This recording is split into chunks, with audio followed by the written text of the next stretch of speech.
Ich hoffe, ihr hattet alle ein gutes Mittagessen und wir freuen uns jetzt auf unsere Keynote. I will switch to English now because our keynote speaker is English speaking and I'm very happy to introduce you Frank Rose. Frank Rose is a senior fellow at Columbia University School of Arts. He's a faculty director of its Executive Education Seminar in Strategic Storytelling and awards director of its Digital Storytelling Lab. He wrote a groundbreaking book nearly 10 years ago, The Art of Immersion, and I heard that next year he will publish another book that's called The Sea We Swim In, How Stories Work in a Data-Driven World. I'm very happy to have you live from New York City. Hello, Frank Rose. Hello, Philip. Thank you. And my first question, of course, is what do you think? Who's going to be the next president of the United States? We are all very shaky here in Germany and waiting for the results. Yes, right. I think it's exactly the same situation here in New York. It looks at the moment as if it will be Joe Biden. We are hoping. Pretty much everybody in New York is hoping anyway. Yeah, so we are very happy to have you here and to hear your insights. The things that we are most curious about is why do people tell each other stories? Why do we want to immerse in these stories? And what happens if we do so? And I'm happy to hear your thoughts on that for the next 45 minutes, more or less. Frank Rose, the stage is yours. Great. Thank you so much, Philip. First off, I'm very happy to be here. I wish I were actually in Berlin with you, but obviously that's not possible just now. But I very much appreciate the invitation to speak and to. I look forward to hearing from as many of you as possible after the program. What I want to talk about now is what I call the science of story. It turns out that scientists, in particular psychologists, for a very long time were resistant to the idea of studying stories at all. They thought stories were frivolous. It was just entertainment. It was sort of beneath them. They were, pursuing science. That turns out to be not so much the case. And in recent years, in the past 15 to 20 years in particular, there's been a lot of research with psychology, cognitive psychology, and that looks at these questions that Philip just mentioned. Why do we tell stories? Why do we immerse ourselves in stories? That sort of thing. First off, just to kind of get started, I want to show a short film. This is, as you can see, it's called An Experimental Study of Apparent Behavior. That's the name of the study of the paper. It was, the experiment was conducted in 1944 at Smith College in Massachusetts. And the assignment here, as you watch this film, it's just about 2 minutes, is to think about and maybe jot down what you are seeing, and then I'm not sure if exactly how this will work, but perhaps Philip can give, if you can put it in chat, then Philip can give me a couple of responses, and we can talk about that for a moment. In any case, here's the film.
Philip, is it possible for you to look at what people are saying in chat and to give me a couple of responses if we have them? Yeah. Yes, I will have a look at the chat. Right now, I don't see answers, but I would like to invite our guests to just write something in the chat. What have you seen in this, what we have just been showed? Aggression against children was one answer. Okay. And here's the question, to what question they have to respond. And I think the question is just what they have seen the last 2 minutes, right? Exactly. Yeah. So what, if you have seen this short film, what have you seen in this very abstract things that we've seen there? We have another answer that's circle is hunting a triangle. Bullying. Mm-hmm. Okay.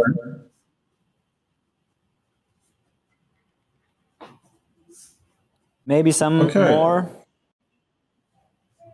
Any other ideas? No, okay, then we have these three things. Aggression against children, circle is hunting a triangle, bullying, and the fourth one is destructive thoughts. Destructive thoughts, that's great. Okay, good. Thank you so much. Let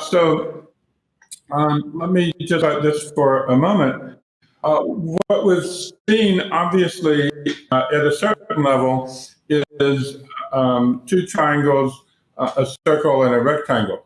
And the purpose of the experiment, the point of the whole experiment was to, do what we've just done, to ask the test participants what they have seen.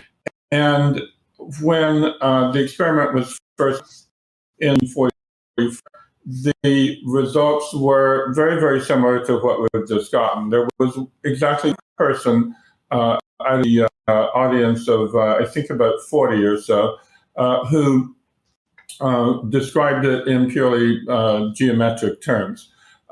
Everyone else sort of anthropomorphized, so to speak, gave a sort of identity to the shapes and interpreted them as a story. And the point here is really that we tend to interpret just everything that we see in terms of stories.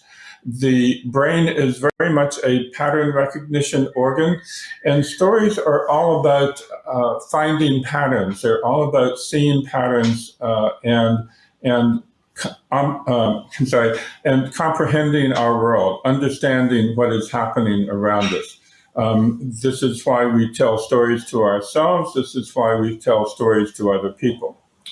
So let's move on. One of the main scientists who really kind of sparked the interest in stories in mid 1980s is this fellow, Jerome Bruner. He was a psychologist. He taught at Harvard and then at Oxford, and then came back to New York and taught at the New School and at NYU for a number of years. He died in, I believe it was 2016, at the age of 100. In this book, Actual Minds, Possible Worlds, which was published in 1986, he wrote this, the idea that there are basically two entirely different modes of thought. And this was extremely controversial at the time because, as I said, most scientists had sort of marked off stories as a territory that was not worthy of their consideration. And he was saying exactly the opposite. And more than that, he was saying stories are how we construct reality. And so that is, that sort of gradually sparked a whole, a great amount of research in stories and storytelling in both neuroscience and in cognitive psychology. This person, I'm not sure if you're familiar with her or her book, but it's a terrific book. I would highly recommend it. She was at MIT at the time. It was published in 1998. She's now at Georgia Tech in Atlanta. Hamlet on the Holodeck is probably the first book that looks at what I tried to do much later, about 13 years later, in The Art of Immersion, my previous book. And that is, we immerse ourselves in stories and, what's this all about? And so what is the mechanism by which we tell stories? How does that change as new media come along? And what I realized as I was working on mine was that essentially every time there's a major new communications medium that is developed, whether it's television in the 1940s or motion pictures in the 1890s or the printing press in the 15th century, every time this happens, there's a new grammar of storytelling that has to be invented. And that doesn't happen overnight. It takes years, it takes decades. We're still trying to figure out how to tell how to tell stories over the internet. And there's lots of experimentation. There's lots of, obviously, virtual reality, augmented reality, artificial intelligence is coming into the picture, but it's still very much, up in the air. When movies came along in the, as I said, in the 1890s, it took about close to 25 years or so before there was developed what we now take for granted as a grammar of cinema, which is to say all the tricks like cuts and pans and fades that movie directors use to focus our attention, to get us to, see what they want to tell us. And then there's the whole idea of immersion. Why do we immerse ourselves in stories? Brian Boyd is a professor of English at the University of Auckland in New Zealand. And a number of years ago, he wrote this book on the origin of stories. It's a fascinating book, and I highly recommend it. It is essentially a literary Darwinist interpretation of storytelling. And this, to me, is sort of the crux of it, the reason we immerse ourselves in stories, the reason we tend to lose ourselves in stories is it's essentially a form of socialization.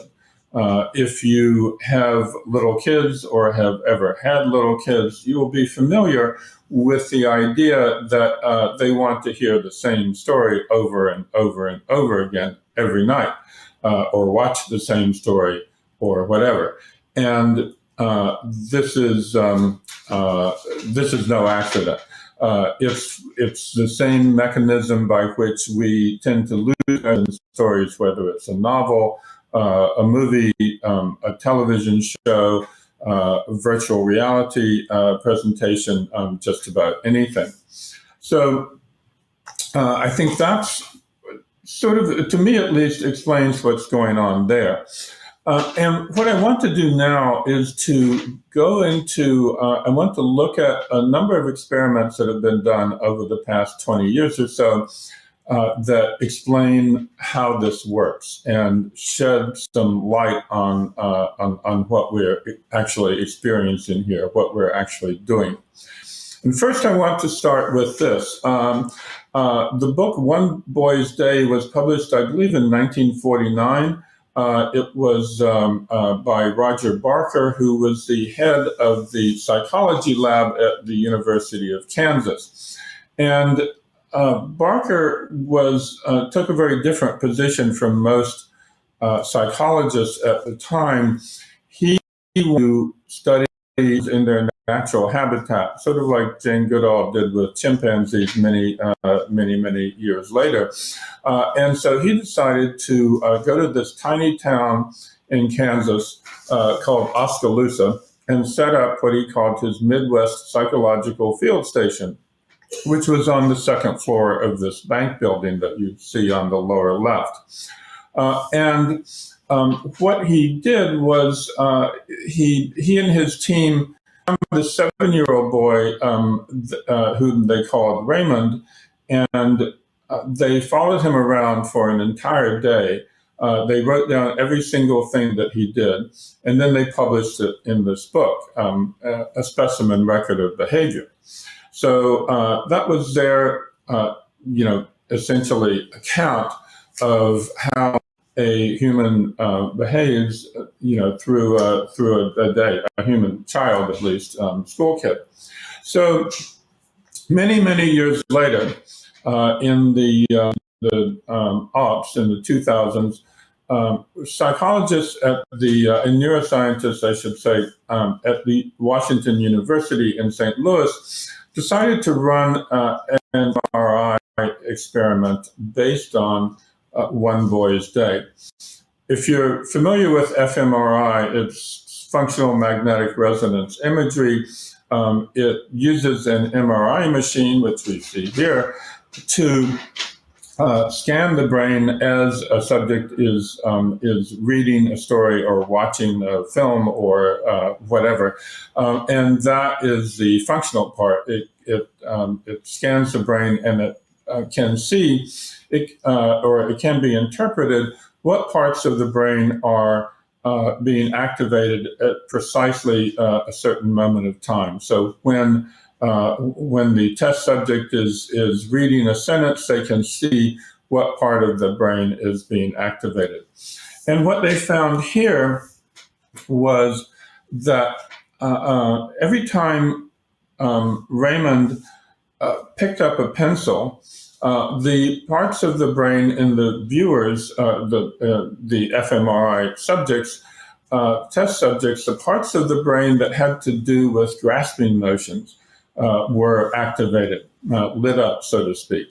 And every time he got up and walked to his teacher's desk, the parts of the brain that have to do with location and space lit up, and so forth and so on. Basically, what they found was that it was almost as if we rehearse what is happening in something we read or watch or whatever, and it's almost as if it's happening to us, but of course we know that it's not.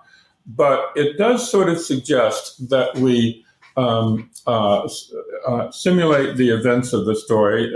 This is the comment from the paper by the person who led this experiment, that we simulate the events of the story, and that we tend to understand the story by projecting ourselves into it. Now, if you think about watching a horror movie, say, or any kind of movie, I think you'll understand what I mean.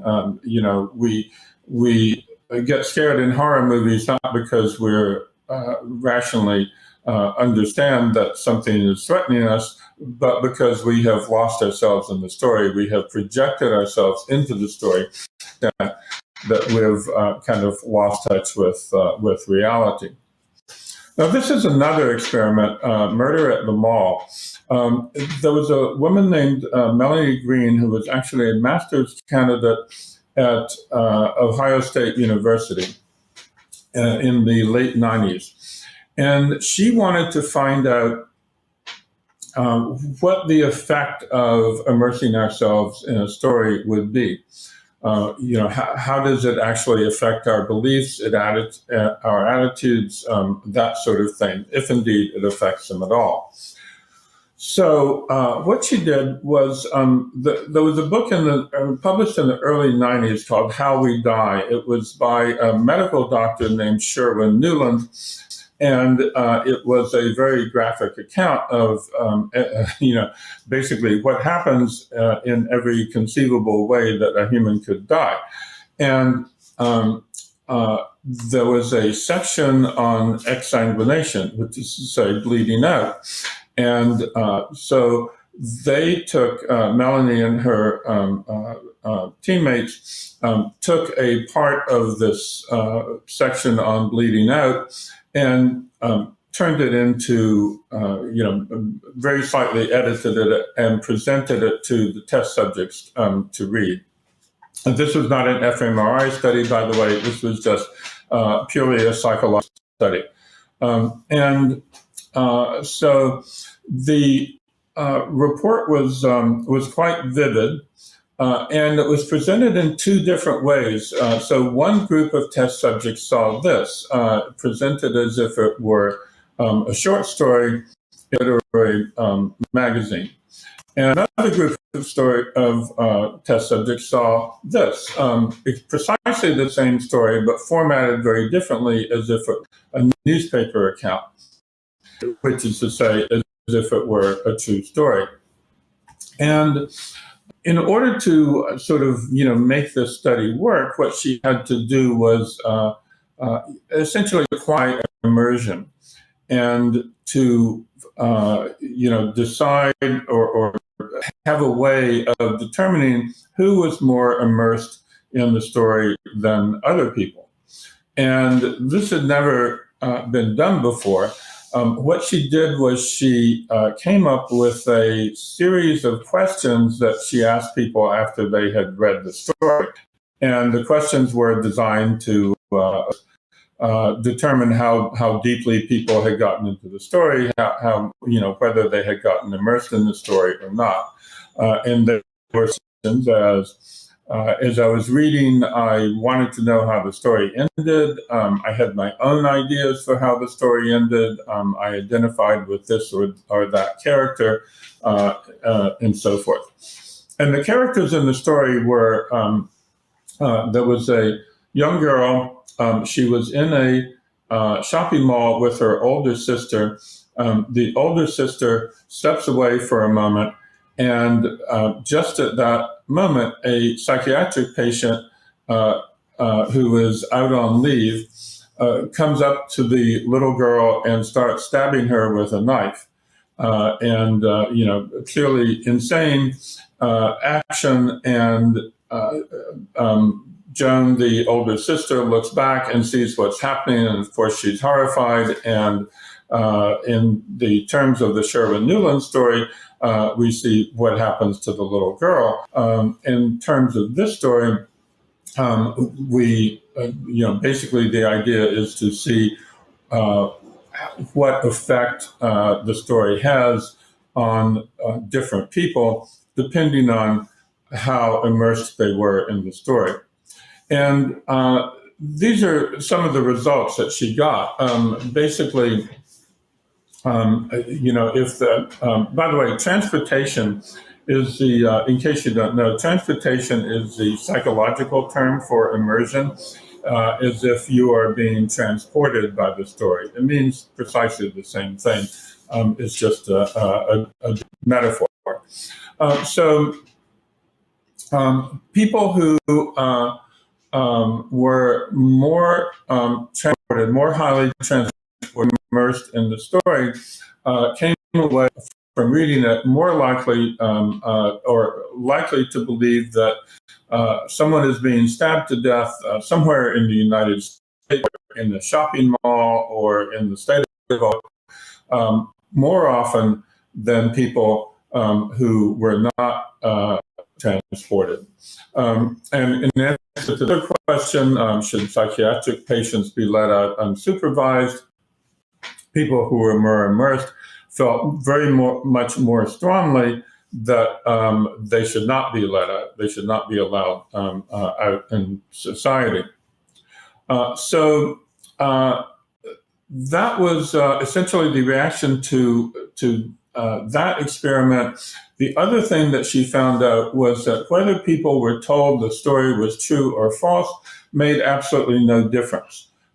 It was only a function of how immersed they were in the story that determined or had an impact, I should say, on their actions, on their beliefs and attitudes. Another experiment that was done about about 10 years later, in the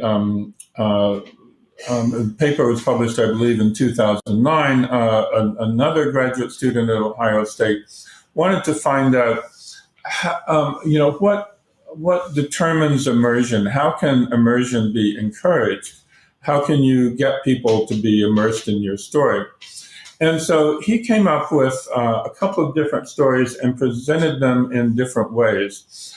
In this one, this was done in 2008 in the spring, exactly a week before the presidential primary election, and in which, of course, the two major parties determined their candidates. And this was a story in which a story was about a student who is trying to vote. All of these things happen to him, get in the way. He runs into all kinds of obstacles. His car breaks down and so forth. And he finally, though, manages to vote, and that's the end of the story. But again, the story was manipulated in different ways. There were essentially 4 different versions of the story. There was one version told in the first person, in which it was the protagonist was a fellow Ohio State student. There was one in which it was an Ohio State student, but told in the third person, so somewhat more distancing. And there was one in which the protagonist was a student at Denison College, which is a nearby liberal arts private school, very different from the public, very large urban campus of Ohio State. And again, there was a first-person version of the Denison story and a third-person version of the Denison story. And this is what they found, basically, with the Denison story, Denison version of the story. Most people were not so affected by it. What was really interesting to my mind about this story was they didn't just ask people, how it affected their attitudes or anything. They came back a week later and asked the students whether they had voted or not. So this is this chart is actually a measure of what percentage of the students actually voted after reading this story. And as you can see, with the fellow Ohio State student told in the first person, it had a pretty dramatic effect. So that was, to me, that's a fascinating result. Another series of studies that he did, this is all published in the same paper, he had a series of stories that were given to a group of male heterosexual students to read. And the story was about a student who volunteers for something on campus. And as I say, there were different versions. There was a version in which it was mentioned early on that the male student, the protagonist, had a boyfriend. And then there was a version by early on, I mean in the first or second paragraph. Then there was a version in which this was mentioned much later in the story, toward the end.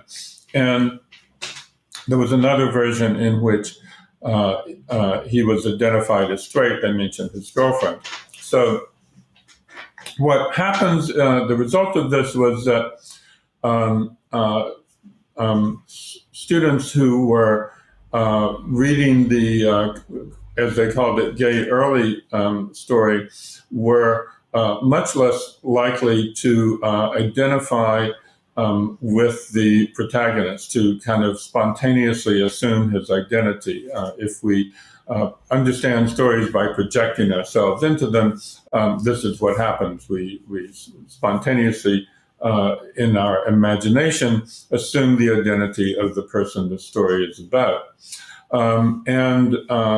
So the the other factor was that students who students who read the gay late version of the story, of this version in which he was identified as gay toward the end, were more likely to come away with favorable attitudes toward gays in general. And he did another story that was about race, and or that involved race, I should say.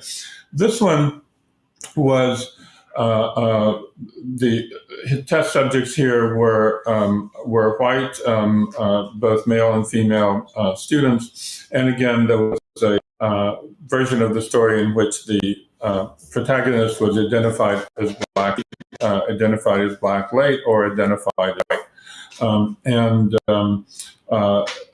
As you can see,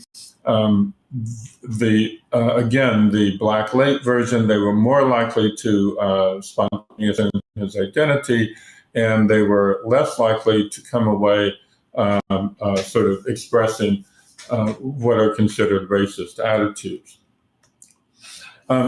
Now, another series of experiments, this is one that really fascinates me. This is done by a fellow named Yuri Hassan, who, when he started this in the very early 2000s, he was at a university in Israel. Then he came to the States. He went to New York University, and he's now at Princeton, running running a neuroscience lab there. And he started off by wanting to see how people reacted to a movie. And this was considered complete heresy by most people in neuroscience and psychology, especially because the movie he chose was this, the spaghetti western by Sergio Leone, The Good, the Bad, and the Ugly, from 1966.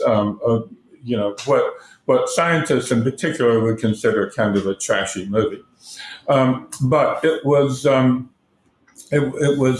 quite interesting what he found. People who watched this movie tended to react the same way when they did an fMRI study. When they ran them into the MRI machine, essentially large portions of the same parts of the brain were lit up, that is to say, were activated at the same in the story. So if at one point, one part of the brain is activated at one point in the story, in one person, it tended to be activated in many of the other test subjects as well. So then after he came to the States, Yuri Hassan decided to compare this with some other stories.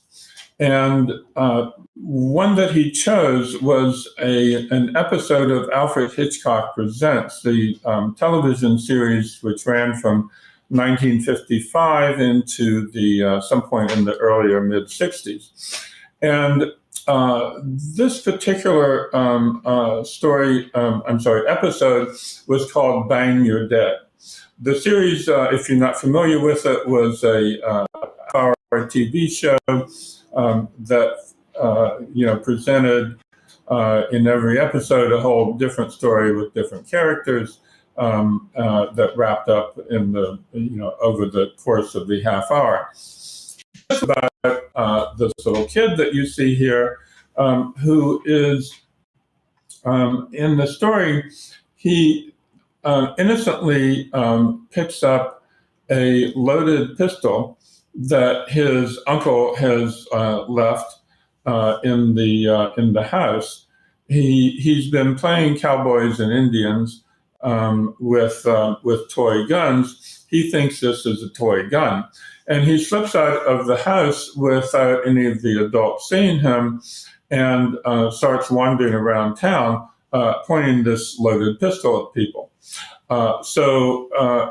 Eventually, the parents and the uncle figure out what has happened. They discover the gun. They completely freak out, and the whole story is that follows is about is this kid going to kill somebody or not, completely accidentally.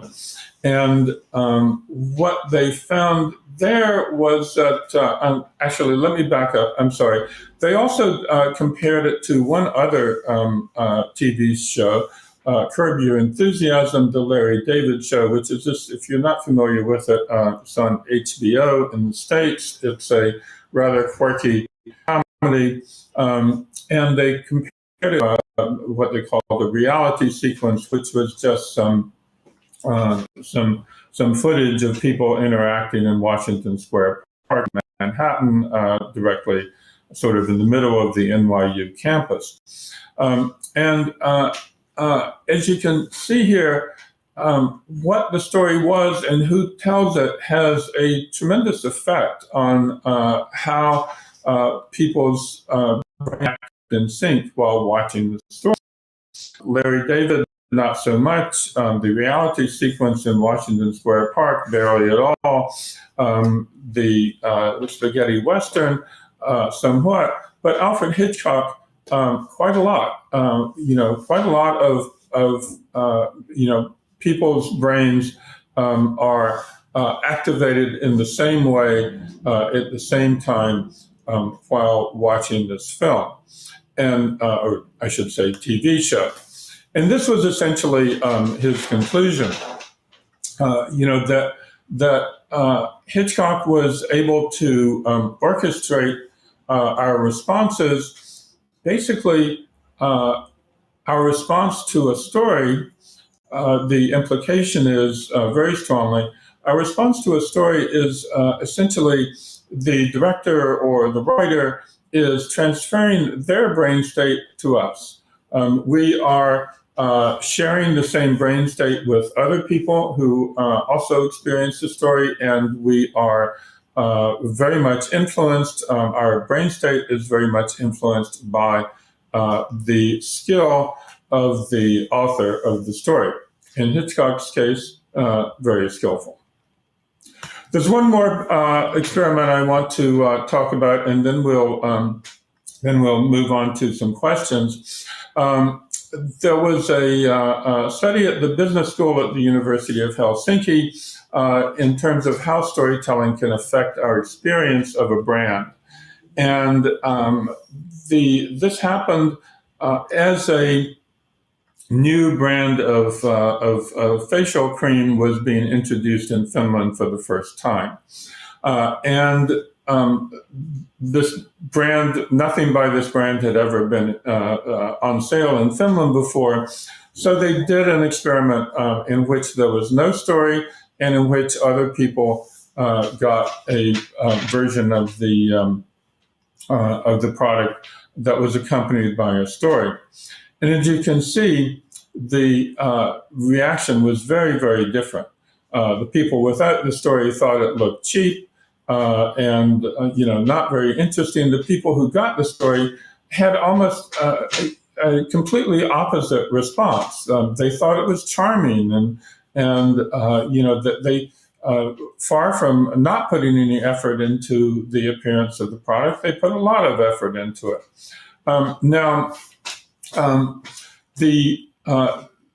At the end of the study, they asked people how much they would pay for it. The actual price was 31 euros. They asked people, as I say, how much they would spend. The people who thought that there was no story involved and tended to view it as a generic product would not spend very much, 10 or 20 euros for most of them. Only about half of them, when told the actual price, said they would pay for it. Now, the brand was not identified in the study, but it's pretty easy to figure out that it's Kiehl's. I'm not sure if you're familiar with Kiehl's in Germany, but it is a New York-based brand that has been around since the 1850s. and they have very, very, very, very plain packaging. So it's not impossible to imagine that it's kind of a generic product. But they also have a lot of storytelling that goes along with the packaging, which influences things quite a bit. As you can see, most people were willing to pay more, and when told the actual price of the product, everyone agreed that they would pay that.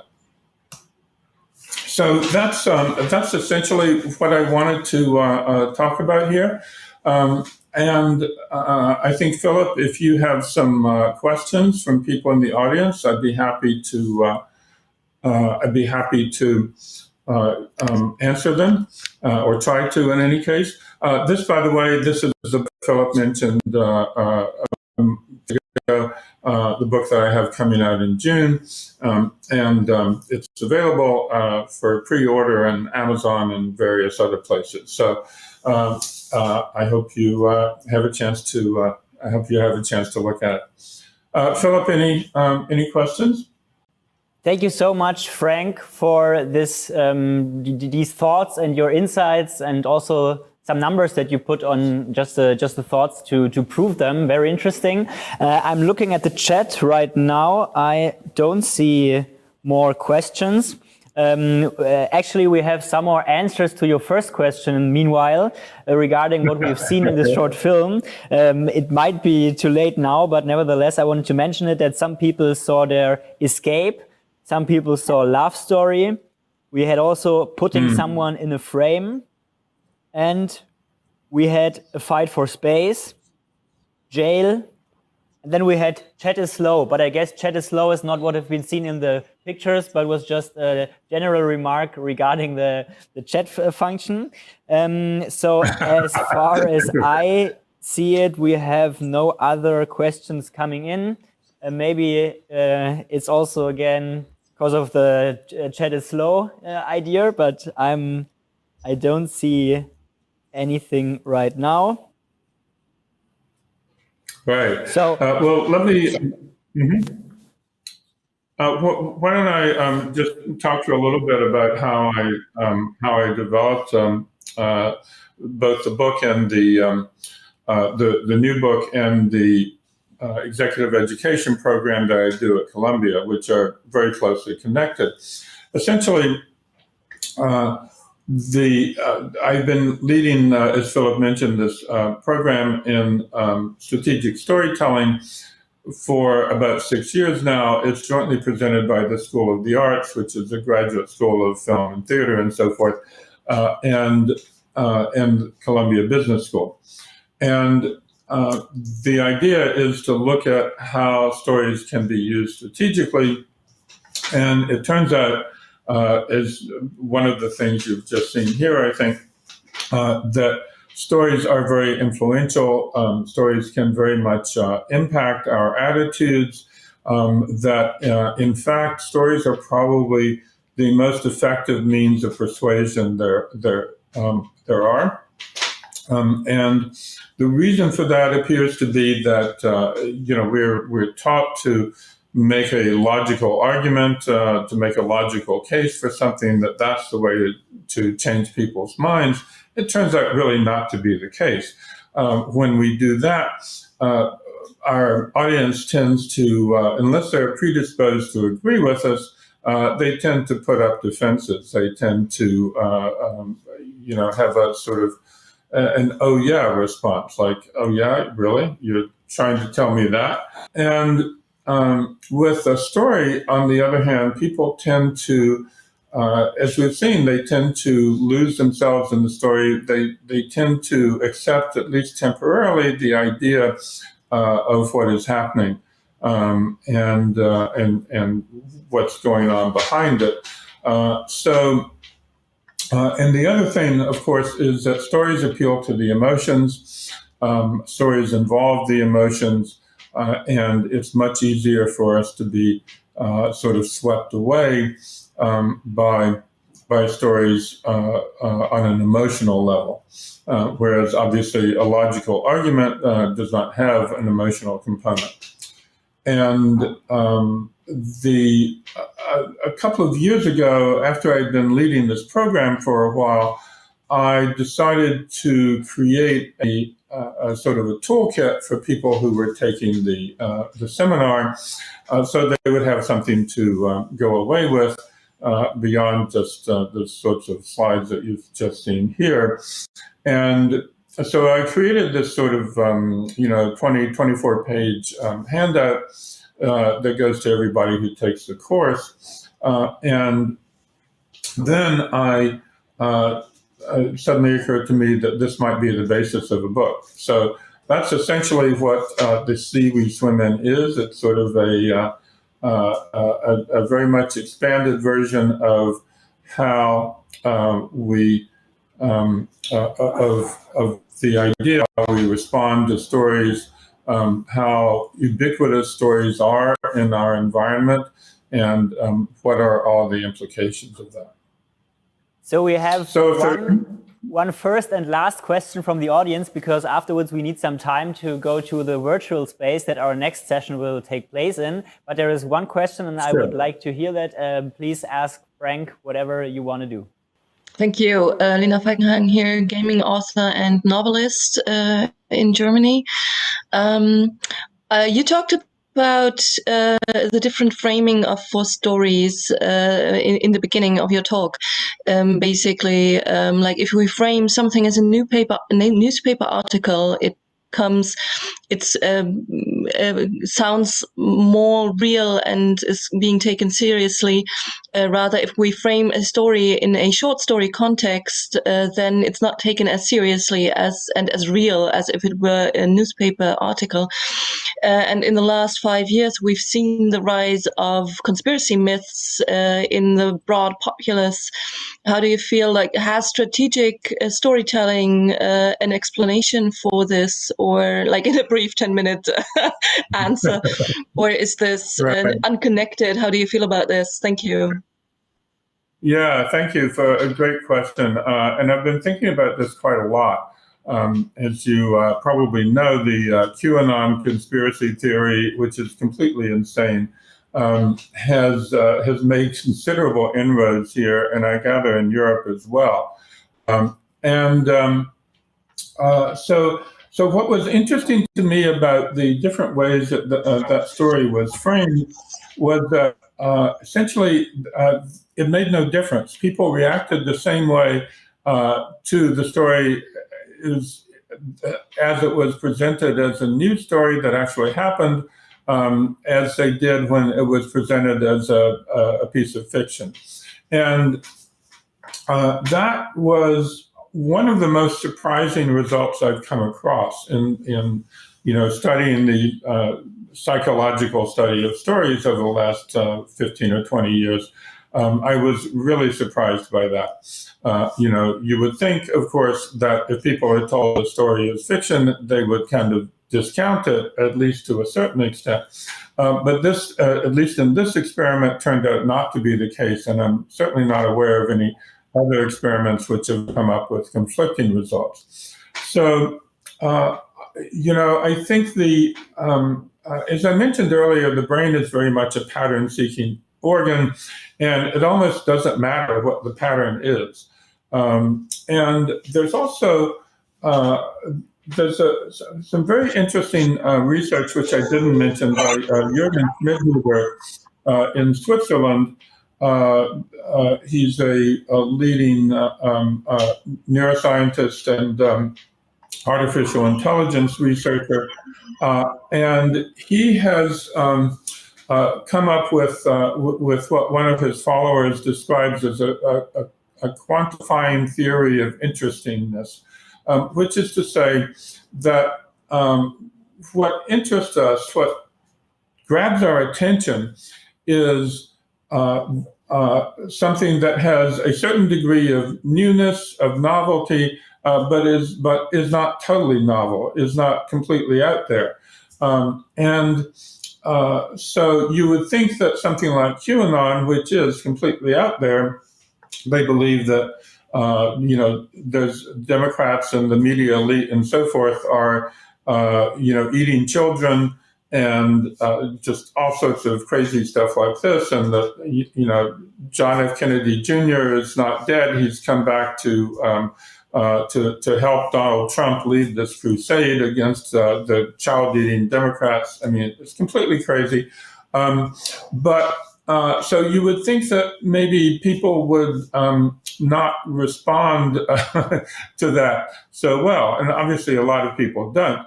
But what is happening with something like QAnon is they find a crack in your belief system. They find just a little something that they can leverage. So they don't present the whole thing to you at once. They present it to you a little bit at a time.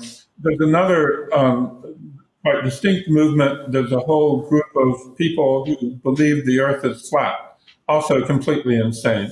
But they start with one little factoid that perhaps is not true, and then in a few weeks you're a full-on flat earther. So, I'm not sure if that answers the question, but, what it suggests to me is that there's a great deal of fungibility in stories, and it doesn't really have much to do with whether people think the story is true or not. They're more likely to believe it. They're more likely to be affected by it.